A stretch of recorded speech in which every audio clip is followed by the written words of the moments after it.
Nuno Mendes ហេតុអ្វីបានជាការប្រកួតនេះគឺលើកគេបោះ Nuno Mendes បាទគេសប្បាយចិត្តគេសាទរជាមួយនឹងទម្រង់លេងរបស់ Nuno Mendes ក៏ព្រោះតែគាត់ល្អគ្រប់កន្លែងបាទល្អគ្រប់កន្លែងគាត់ល្អបែបនេះហើយស័ក្តិសមជាមួយនឹងក្រុមមិត្តរួមក្រុមលើកតម្កើងគាត់ Nuno Mendes យប់មិញគឺជាតួឯកសម្រាប់ការប្រកួតទាំងមូលនៅឯ UEFA Nations League វគ្គប្រាច់ប្រត់នៅឯ Allianz Arena របស់ប្រទេសអាល្លឺម៉ង់ Nuno Mendes គឺជាតួឯកគេបានទាំងអ្នកពានរង្វាន់កីឡាករល្អប្រចាំទូនាមិនហ្នឹងបាទហើយនៅមិនអស់ដំបាច់ទៅទៀតបងប្អូនយើងទស្សនាវគ្គប្រាច់ប្រាត់យើងមិនឃើញហើយក្រោមក៏បានកដាលក៏បានលើក៏បានចុះលឿនមួយផ្លែតដល់ក្រោមមួយផ្លែតឡើងដល់លើសុទ្ធបានមកគ្រាប់ទៀត Nuno Mendes ពិសេសណាស់បាទកីឡាករវ័យ22ឆ្នាំរូបនេះខ្ញុំទើបតែឃើញមួយនេះទេល្អមែនទែនបងប្អូនហើយបាទល្អណាស់ Lamine Yamal ចេញបាល់មិនរួចទេមកដល់កន្លែង Nuno Mendes គឺគាំងស្ដោកចេញអត់រួចទេគាំងស្ដោកត្រឹម Nuno Mendes ហ្នឹងបងប្អូនមិនថាតែ Lamine Yamal ទេ Bukayo Saka របស់ Arsenal ក៏ជាប់ឆ្កឹងនៅទៅនឹងដែរកាលពីវគ្គនៃ semi final Arsenal ប៉ះជាមួយនឹងអ្នកប៉ារីស Bukayo Saka ដែលកំពុងតែពេញល្អនៅអង់គ្លេសហ្នឹងក៏ជាប់ឆ្កឹងត្រឹម Nuno Mendes នឹងដែរមិនបានបោះបាល់អីស្រួលបួលមិនបានអូសជ្រែកសុទ្ធពីលើតបូលទូកអីទេដូច Lamine Yamal យ៉ាងហ្នឹងបាទហើយយើងមើលកាលពីវគ្គ16ក្រុមចុងក្រោយNuno Mendes បានធ្វើឲ្យ Mohamed Salah គាំងជើងស្ដោកគាំងស្ដោកទៅបងប្អូនហើយចេញបាល់មិនរួចទេ Salah ណាបោះបាល់អត់រួចយកបាល់ទៅមកសុទ្ធក៏មិនកើត Nuno Mendes នេះល្អមែនទេមែនតែបងប្អូនបាទនាំឲ្យ Salah អត់មានគ្រាប់បាល់ទល់ជាមួយនឹង Paris Saint-Germain បាទ Nuno Mendes ឡើងលឿនចុះលឿនបិទលឿន Nuno Mendes ជួយឲ្យ Paris Saint-Germain ឈ្នះពាន3នៅក្នុងស្រុកឈ្នះពានទី4នៅឯ Champions League ឈ្នះពានទី5នៅឯ UEFA Nations League រដូវកាលនេះប្រសិនបើ Paris Saint-Germain ឈ្នះជើងឯក Club World Cup ឬក៏ Paris Saint-Germain បានត្រឹមជើងឯករងឬក៏ឡើងវគ្គជើងណាមួយខ្ញុំថា Nuno Mendes ស័ក្តិសម Ballon d'Or ខ្ញុំនិយាយមែនណាបងប្អូនបើឈ្នះពាន5បាត់ហើយហ្នឹងបាទរដូវកាលហ្នឹងមើលណែ Trophy des Champions នៅឯស្រុកបារាំង Coupe de France នៅឯស្រុកបារាំង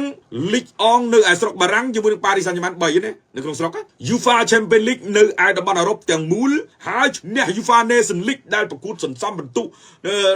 ជំរុះ League A បាទតាំងពីឆ្នាំទៅរហូតមកដល់ពេលនេះ2ឆ្នាំមិនដឹងជើងឯកហ្នឹងជួយឲ្យពុទ្ធកាលឈ្នះជើងឯក5ពានហើយគាត់សុទ្ធបានមកគ្រាប់វគ្គផ្ដាច់ប្រត់នៅ Nations League ទៀតទម្រង់លេង Man of the Match ទៀតស្ទើរគ្រប់ការប្រកួតនៅឯ Paris Saint-Germain បើមិនឈ្នះ Ballon d'Or ចម្លែកបាទឈ្នះ5ហើយនោះបាទឈ្នះ5ហើយនោះហើយឥឡូវហ្នឹងប៉ារីសនៅមានកៅអីលេងនៅ Club World Cup ទៀតហើយនៅ UEFA Super Cup ត្រូវប៉ះ Spurs ទៀតបាទឥឡូវយើងគិតមើលសំបីត្រឹមតែ5ពានប៉ុណ្ណឹងខ្ញុំឲ្យទៅ Mendes បាត់ហើយបាទ Nuno Mendes នេះល្អពេកហើយបងប្អូនហើយ Lamine Yamal ខ្ញុំមិនទាន់ឃើញទេណាបិទ Lamine Yamal ស្រួលទេតែ Nuno Mendes នេះអត់ឲ្យ Lamine Yamal លេងបានស្រួលទេជាប់ឆ្កឹងបងប្អូនអើយកម្រិត Lamine Yamal បច្ចុប្បន្ននេះខ្ញុំនិយាយត្រង់ល្អ Lamine Yamal ល្អមែនទែនដល់ទៅពេលខ្ញុំឃើញការប្រកួតជាមួយនេះទើបដឹងថារបស់ល្អប៉ុណ្ណឹងក៏មានរបស់ល្អមួយទៀតដែរដែលអាចបិទជាប់គឺ Nuno Mendes បាទ Nuno Mendes ដូច្នេះខ្ញុំមើលពីចិត្តខ្ញុំបងប្អូនខ្ញុំអត់ដឹងថាបងប្អូនយើងយល់យ៉ាងម៉េចទេខ្ញុំថា Nuno Mendes គឺជាកីឡាករស័ក្តិសម Ballon d'Or ត្រឹមតែ5ពានឥឡូវនឹងក្រោយមិនចាំបាច់ទៅឈ្នះ Club World Cup ឈ្នះ UEFA Super Cup ជាមួយ Paris ទៀតទេបាទប៉ុណ្ណឹងក៏សំរុំណែ Ballon d'Or ដែរបាទ Nuno Mendes នោះបើឈ្នះ5ពានហើយនោះបាទហើយឈ្នះ5ពានសំខាន់សុទ្ធវគ្គផ្ដាច់ប្រត់នៅ Nations League នេះសុទ្ធអ្នកណាសុទ្ធបារាំងណាបាទ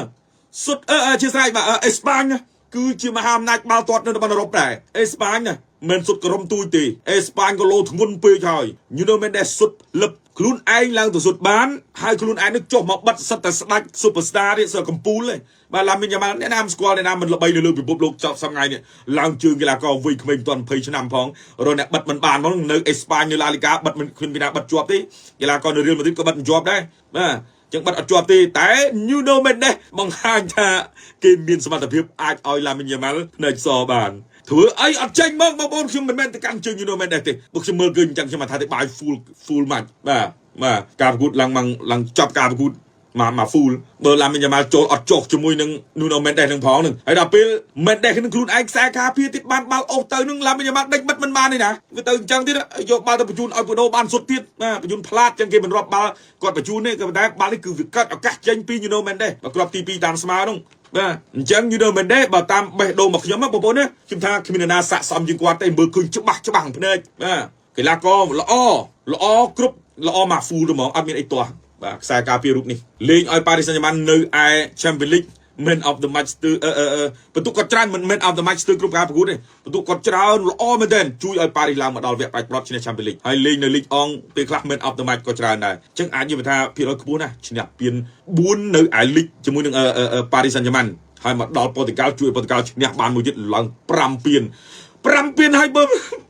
ថាមិនសមជាបលុនដរទៀតវាចម្លែកបាទខ្ញុំយល់មែនណាបាទខ្ញុំ Nuno Mendes នេះគ្មានអ្នកណានឹកឃើញឈ្មោះគាត់ទេគ្មានអ្នកណានឹកឃើញឈ្មោះគាត់អត់ល្បីអត់ល្បាញអីទេក៏បានស្ងាត់ឈ្នះពាន5មើលហើយពានហ្នឹងមិនទូចទេពានខ្លឹមបាទយើងថាលីកអង់ជាលីកកសិកម្មបើលីកអង់ជាលីកកសិកម្មមិនមែនប៉ារីសហូបចុកក្រុមដែលមកពីលីកលំដាប់លេខ1លើលោកទេ Man City Aston Villa Liverpool Arsenal 4ក្លឹបហ្នឹងមកពីអង់គ្លេសដែលមានកៅអី Champions League រដូវកាលមុនហ្នឹងមកបាទ9ហ្នឹងមានកៅអី Champions League ទាំង4ហ្នឹងមកប៉ារីសទម្លាក់ទាំង4ហ្នឹងក្រុមមកពីលីកលេខ1លើពិភពលោកឥឡូវលីកកសិកម្មទម្លាក់ឲ្យមើលបាទហើយនៅក្នុងលីកកសិកម្មហ្នឹងប៉ារីសហ្នឹងគឺមាន Nuno Mendes នៅហ្នឹងបាទទម្លាក់អស់លីងហើយចឹងពាននៅក្នុងស្រុកលីកកសិកម្មមានន័យថាទម្រាំឈ្នះក៏មិនស្រួលដែរបាទមិនស្រួលទេអញ្ចឹងពាន3ក្នុងស្រុកគឺខ្លឹមហើយខ្ញុំថាមិនកសិកម្មទេបាទមិនកសិកម្មព្រោះថាក្រុមខ្លះហ្នឹងប៉ារីសហូបតឹងនៅអាលីកកសិកម្មហ្នឹងបាទដល់ទៅពេលមកដល់ពានលំដាប់អន្តរជាតិលំដាប់លេខ1នៅឯតំបន់អឺរ៉ុបអាចរាប់ថាលើពិភពលោកក៏ថាបានដែរព្រោះថាតំបន់អឺរ៉ុបគឺបាល់ទាត់ទំនើបជាងគេល្បីល្បាញជាងគេខ្លឹមជាងគេអញ្ចឹងមកដល់ពាន Champions League ហើយនៅតែប៉ារីសហូបទាំងអស់អ្នកណាឲ្យទៅជួបប៉ារីហូបទាំងអស់ Arsenal ឈ្នះ Real Madrid ទាំង2ជើងមកជួបប៉ារីសហូបទាំង2ជើង Liverpool ខ្លឹមយ៉ាងហ្នឹងទៅមិនរួចជាមួយនឹងប៉ារីសផងបាទអញ្ចឹងអាចនិយាយបានថា Nuno Mendes ឈ្នះពានជាមួយនឹងប៉ារីស3នោះខ្ញុំថាសមរម្យហើយដែលគាត់ជាកីឡាករល្អហើយមកឈ្នះជាមួយនឹងប៉ារីសនៅឯ Champions League ទៀតវារឹតតែខ្លឹមហើយ4ពានបាទអ្វីដែលសំខាន់ហ្នឹងមកវគ្គប្រាច់ប្រត់កាលពីប្រហែលម៉ោងមុនហ្នឹងបាទ10ម៉ោងជាងមុនហ្នឹងចូលជិត20ម៉ោងណាបងប្អូនណាបាទ20ហ្នឹងបាទឈ្នះវគ្គប្រាច់ប្រត់ជាមួយនឹង Portugal ហ្នឹងទៀតនាំឲ្យ Nuno Mendes ឈ្នះពាន5ឥឡូវបងប្អូនយើងសុំខមមិនតិចអ្នកណាដែលសមរម្យឈ្នះបាល់ុនដរជាងគេក្រៅតែពី Nuno Mendes ខមមិនមកខ្ញុំសូមមើលមតិយោបល់បងប្អូនយើងបន្តិចមើលអ្នកណាដែលអាចមានភាគរយឈ្នះបាល់ុនដរជាង Nuno Mendes បាទសូមមើលបន្តិចមើលបងប្អូននៅយកពី Spurs មួយទៀតបានបាល់ុនដរបានពូខ្ញុំថា Spurs ក៏មិនមែនជាដៃគូរបស់ប៉ារីសដែរមិនមែនមើលងាយទេបងប្អូនណាបាទឥឡូវឧទាហរណ៍ថា5ហើយមិនអោយប៉ា Spurs ទៀតខ្ញុំថាប៉ារីសលើកទៀតពាននឹងប៉ារីសលើកទៀតខ្ញុំថា Spurs មិនមែនជាដៃគូរបស់ Paris Saint-Germain ទេបាទការឈ្នះ Man U កាលពីវគ្គផ្ដាច់ព្រាត់ UEFA Europa League នោះ Man U បុកសុទ្ធឡើងទក់សាច់ប៉ុន្តែមិនចូល Man U លេងល្អជាង Spurs ឆ្ងាយបាទទម្រង់លេងលើកពានហើយហេតុអ្វីបានជាម្ចាស់ក្លឹបរបស់ Spurs នៅតែបណ្ដេញលោក Postecoglou គ្រូបង្វឹកចេញ